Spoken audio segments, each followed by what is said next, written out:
Yo, Everyday Superpower, the place where you learn about body language, non-verbal communication, relationships, the dynamic between man and woman, game in general, right?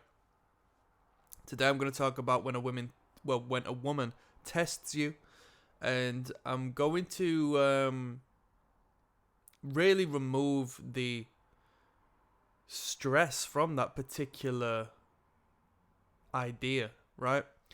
Because there's red pill rage, right? And that's relatively common, and I say that purely through friends of mine who have picked up a couple of books relating to, biological attraction and the depth as to how it's hardwired within us, as opposed to the just be you and the very baseline, borderline, lack of depth information and just sort of winging it per se.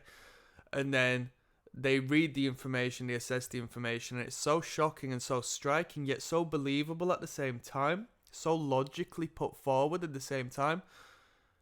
And I don't know why people give a little bit of slack for Rollo Tomasi and all of that, but when it comes to having people learn or get their feet wet in the game, I do recommend The Rational Male by Rollo Tomasi. I think it's a fantastic read. I think it's a fantastic eye-opener. But as I was just saying, it's not unnatural for people to feel a degree of disdain towards what they don't have, yet what they are expected to have in order to garner feminine attention. But it should, remove itself over time. So I'm talking about testing. I think we're far enough into the video to call it what it is. Some people call it shit testing, right? And that's to sort of poke at you indirectly, or maybe directly in some cases, but with an underlying, biological subconscious assessment to see where you stand as a man. So it's to find where your boundaries lay. They may sort of have a laugh at your expense to see how you take it, or if you take it, or whether you're willing to do absolutely anything and everything for her. It puts her in position to perceive who you are or place you within the hierarchy of those who have come before through like a bit of a pattern recognition style of education. Now, you don't have to pass every test with flying colours, but you will be assessed. Do you know, as of recent, I don't know whether it's just a UK-based thing, because I believe it's like UK-based slang, perhaps. But there's been this relatively viral theme of girls getting the ick. I got the ick off of him because he performed what one could consider like a meaningless action, but in what they are portraying as a meaningful way. So, it gives me the ick because he got hit by a slow-moving car. Now, that sounds ridiculous, right? And it's like, what? But realistically speaking, indirectly, it's a showcase of your survival mechanism, and it runs a lot deeper than just some ridiculous statement that seems to be,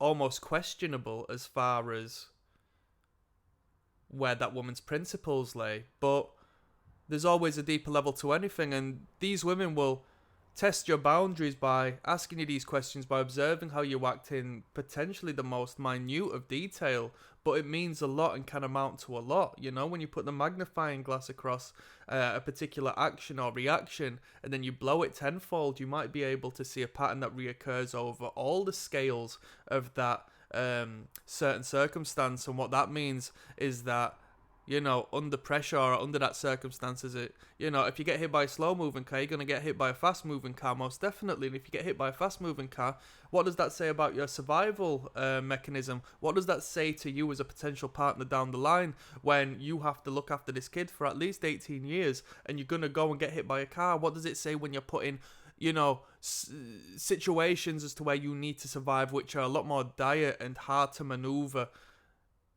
as opposed to you just paying attention when you cross the road? this is where it all delves into. You need to look at the small and magnify it, and look at the big and then break it down and see the different components and as to where this behavior derives, and you'll start to understand things which weren't initially understandable. It's a science, and the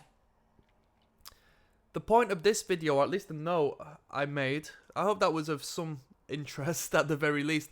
The video I wanted to make initially was in regards to a woman testing you, yeah, which will happen to some men more than others, by some women more than others, but it will happen, and that woman's not evil, and she's not trying to do it with a sadistic purpose. She's doing it just to understand who you are, because she needs to know who you are consciously, not as much as the biological imprint that is within her, to ensure that she survives and her offspring survive. Whether she says she wants kids or not, it does not matter. It still exists within her, right?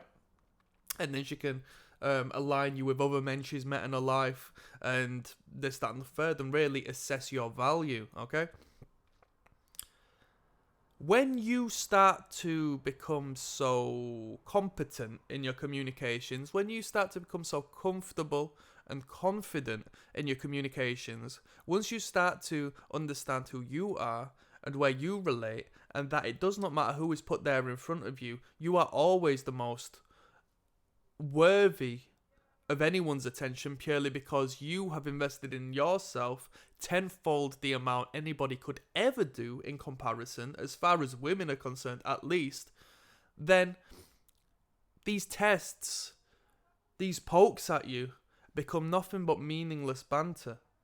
I swear to you, when she strikes you at your deepest insecurity, what once was your deepest insecurity isn't going to trigger you, because you understand that your purpose is worthwhile a lot more than any of this vain and vague nonsense. You know where you're going, you know how to get there, and you're continuously active in getting there. So when somebody pokes at you for your height, for your hairline, for your laugh, for, you know, how skinny you are, for your podgy belly, for your intelligence, for, you know, just pick and choose what men might be insecure about, that a woman can sort of click onto and think, that's his button, that. And it can showcase a side of you that isn't necessarily peak performance, you know? You're going to take it as banter, and what we call banter is a joke, it's a laugh. She'll poke at you and you can respond and say, give up. Or you could go along with her and just like, yeah, got this podgy belly because I'm eating well, you know what I mean? I can't help but eat well, love. We're winning over here on this side. You can just sort of go along with it. It's not going to trigger you. You're going to not even consciously pick up on the fact that she is testing you in a way, because that whole idea of things is going to be thrown out of the window, because every single thing she throws at you is just going to be taken as a bit of light-hearted humour, because to you it is. And she's going to see you and think, wow, he is so comfortable in himself. He is so confident. And she's not only going to see that, but indirectly she's going to see you as not only taking it in and reacting in a good manner, but just not even acknowledging the fact it is a test and still passing with flying colours, because you're not affected by such childishness. You know where I'm coming from? And I think we continue going through life, and you know, nobody's 100%. There still will be insecure points. There still will be things that bother you from time to time. And that's when you do consciously pay attention. That's when that whole stoic sort of perspective comes in, when you think, all right, I've seen that and I shouldn't react to that. All right. That's when that sort of thing comes in. But generally speaking, it should just come across as her sort of trying to wind you up a little bit, and you just brush it off and you laugh along with her. That's the right way to do things, right? And you'll be doing so in a way that it's not even tactical. It's not even part of your strategy, right? You're not doing this purposefully. You're just so comfortable and confident as to where these little things, what her opinion is first and foremost, does not make a difference, because you didn't ask for that opinion, and it's irrelevant because you know where you're going. Your head's elsewhere, yeah? Don't get me wrong, you're giving her concentrated attention because that's what she deserves, but you're not giving concentrated attention to this mean or minor stuff that she's trying to poke you with, yeah? And she'll do so disguised in a loving manner, because it is in a loving manner, but it won't be loving when you perceive it as something else and you feel hurt by it and start reacting in, a contrary way, then she's gonna look at you and think, "Wow, what was that from?" There's a non-congruence between this light-hearted energy we did have and you reacting in this negative space. Now I'm gonna have to pay attention to you. Now and not in a good way. Now I'm gonna have to maybe push that a little more to see whether there's any sort of explosive value in there, because that's triggered me as a woman. I need to keep myself safe, and you've come across as a little bit threatening there. You see where we're getting with this one?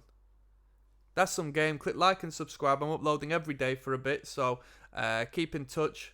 2 links down in the description. There will be more in due time, but first and foremost is the catalogue of body language. It's where I've broken down how to read people through A to B, their entire body through their non-conscious behaviours. Second is the Patreon, where we'll watch people on their first dates and really dial in how you can attract and repulse through the non-verbal. I'm signing out, people. Peace.